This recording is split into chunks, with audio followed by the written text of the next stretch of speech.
The envelope was red. That's what I remember most. Glossy red cardstock with my name printed in that fake handwriting font greeting card companies use to simulate warmth. It sat on the kitchen counter next to a smaller white envelope that looked official, the kind with a cellophane window showing my address typed in Courier New. February 14th, 7:30 in the morning. The coffee maker was still gurgling.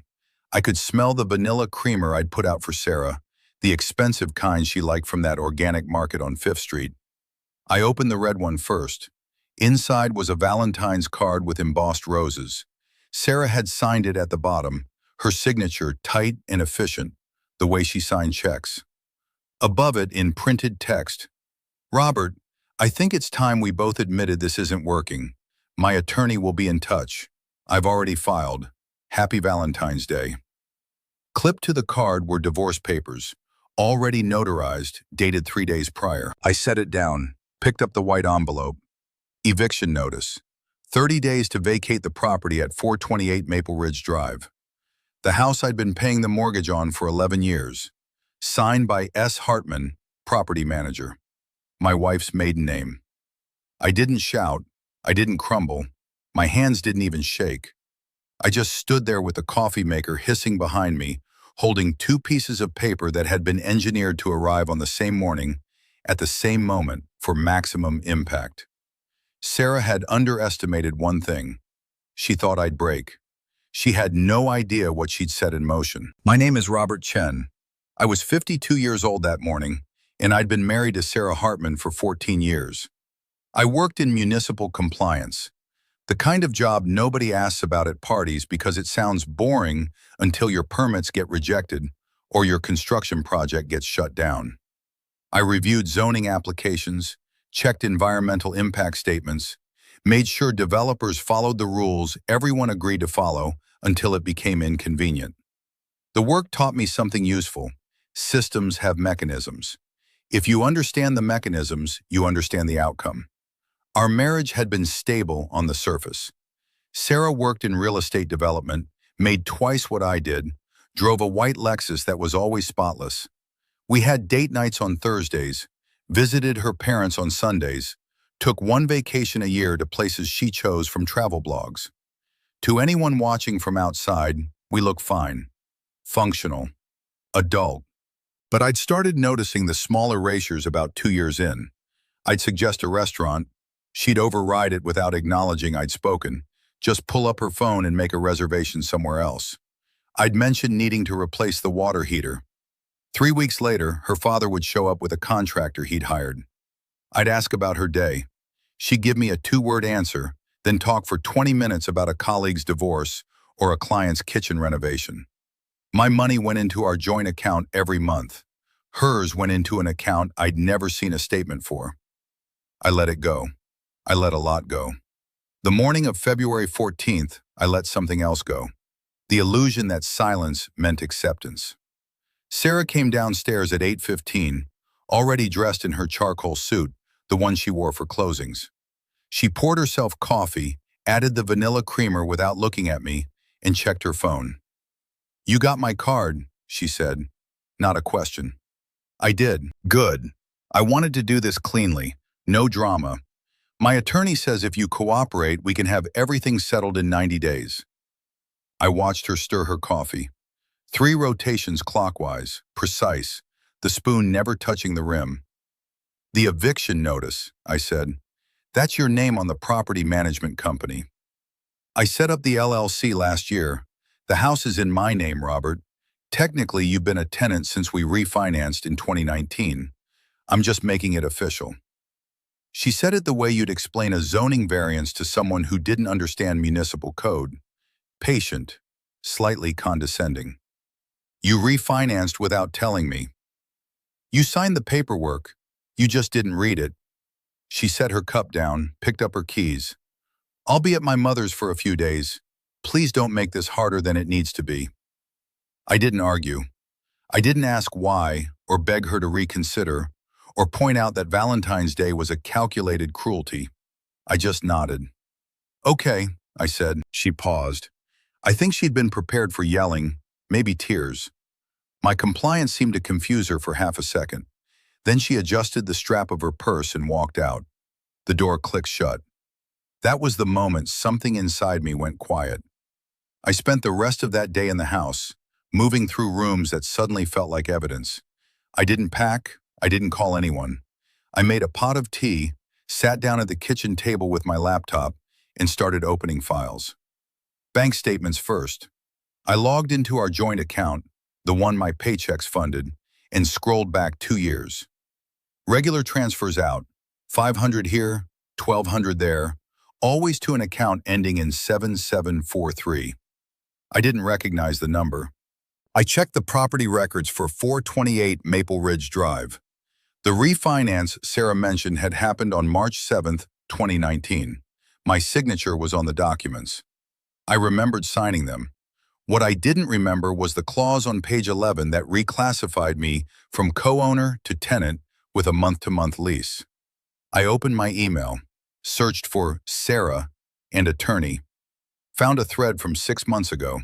She'd CC'd me on a message to her lawyer about updating our estate plan. I'd skimmed it, assumed it was routine. It wasn't.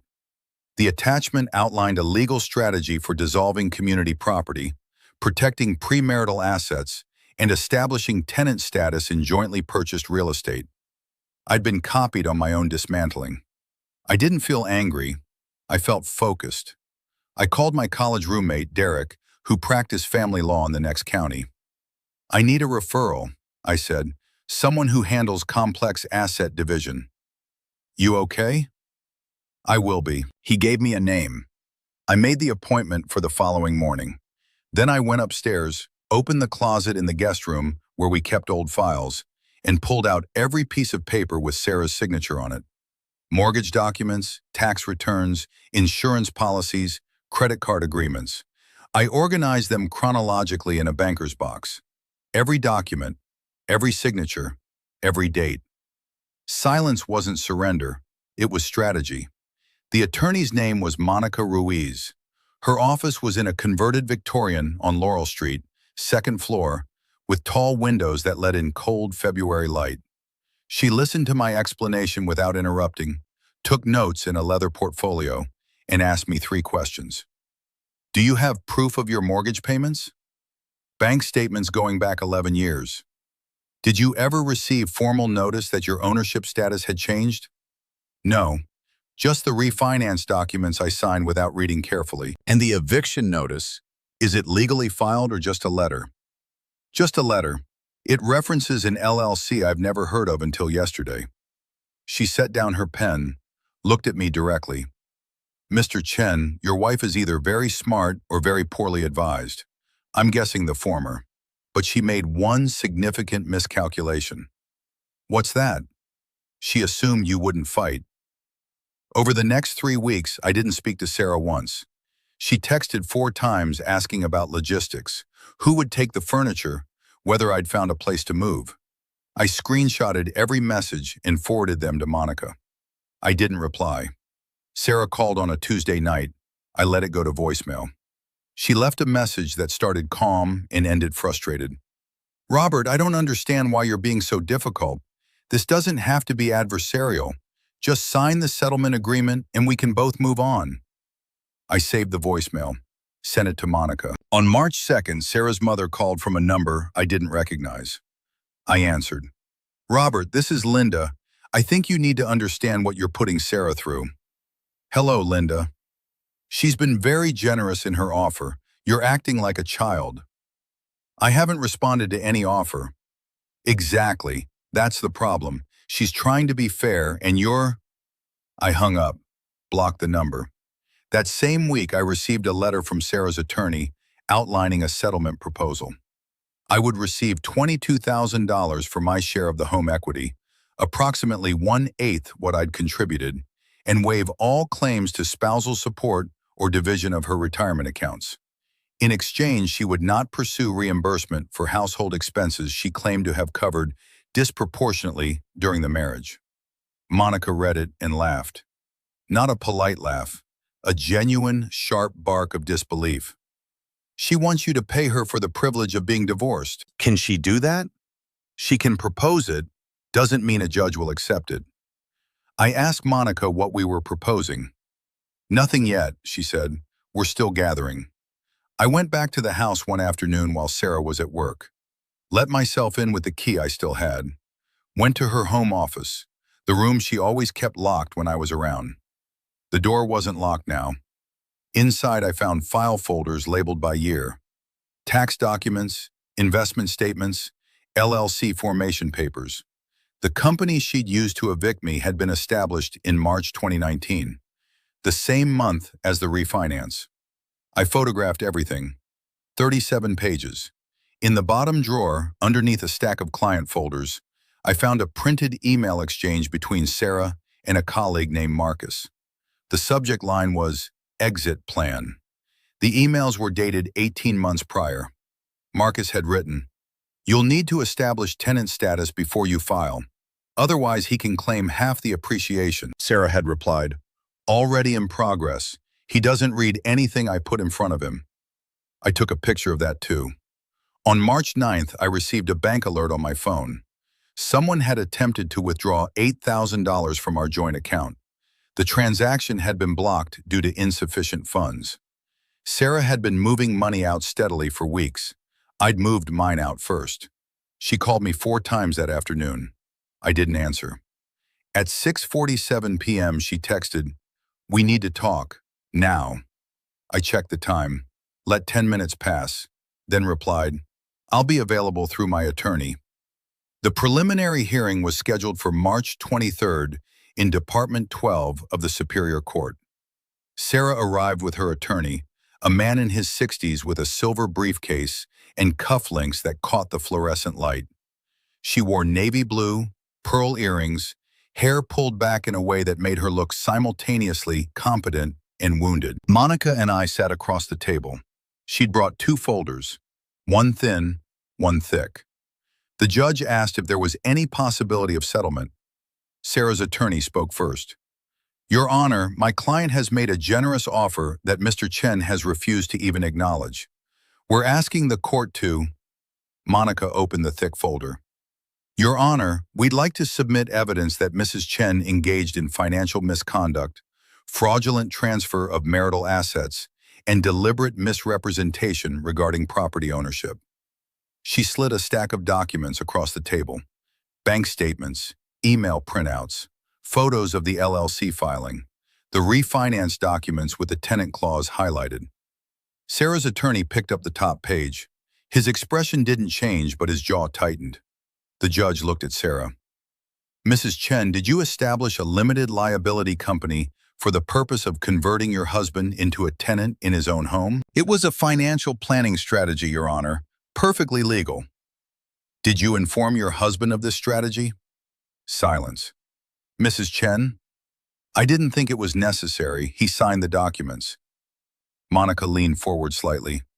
"Your Honor, we'd also like to submit evidence that Mrs. Chen systematically transferred joint funds into accounts accessible only to her, documented her intent to exclude Mr. Chen from marital assets in writing, and coordinated this plan with a third party more than a year before filing for divorce." She placed the email exchange with Marcus on top of the stack. Sarah's attorney read it. He set it down carefully, like it might detonate. The judge asked for a recess. In the hallway outside the courtroom, Sarah approached me alone. Her attorney stayed near the window, pretending to check his phone. "Robert," her voice was quiet, I didn't think you'd do this." "Do what?" "Fight. You never fight." I looked at her. Really looked. For the first time in months, I saw something other than calculation in her face. She looked tired, maybe scared. "I'm not fighting," I said. "I'm just not disappearing. I didn't mean for it to go this way. You sent me divorce papers and an eviction notice on Valentine's Day." She opened her mouth, closed it. Her eyes got bright, but no tears fell. "I just wanted out," she said, cleanly. "You wanted out with everything." She didn't deny it. "You chose who mattered when you forged my signature on that LLC," I said. I walked back into the courtroom. I didn't wait for her response. The settlement we reached 3 weeks later wasn't triumphant. It was precise. I received half the equity in the house, proportional division of retirement accounts, and reimbursement for funds improperly transferred. Sarah retained the house but had to refinance under her own name and credit. The LLC was dissolved. The eviction notice was voided. She didn't apologize. I didn't ask her to. On April 18th, I signed the final decree in Monica's office. The morning light came through those tall windows the same way it had 10 weeks earlier, but everything felt different, lighter. I drove to the house one last time to pick up the remaining boxes I'd stored in the garage. Sarah's car wasn't there. I let myself in, walked through the empty rooms. The furniture was gone. The walls looked smaller without our things in them. I left my key on the kitchen counter, closed the door behind me, drove to the apartment I'd rented on the east side of town, 3rd floor, with a view of the park. Carried the boxes upstairs. Made coffee in a machine I'd bought for $12 at a thrift store. Sat by the window and watched the rain start. I didn't feel triumphant. I felt unburdened. Something I learned in compliance work. Systems are only as strong as the documentation. People lie, numbers don't. Sarah had built an entire strategy on the assumption that I wouldn't look closely, wouldn't question, wouldn't verify. She'd mistaken silence for ignorance. That was her miscalculation. If you'd been in my place that Valentine's morning, would you have signed her settlement and walked away quietly? Or would you have done what I did and let the evidence speak? Tell me in the comments where you're listening from. Your presence means more than you know. If stories like this matter to you, subscribe. Let's keep walking this road together.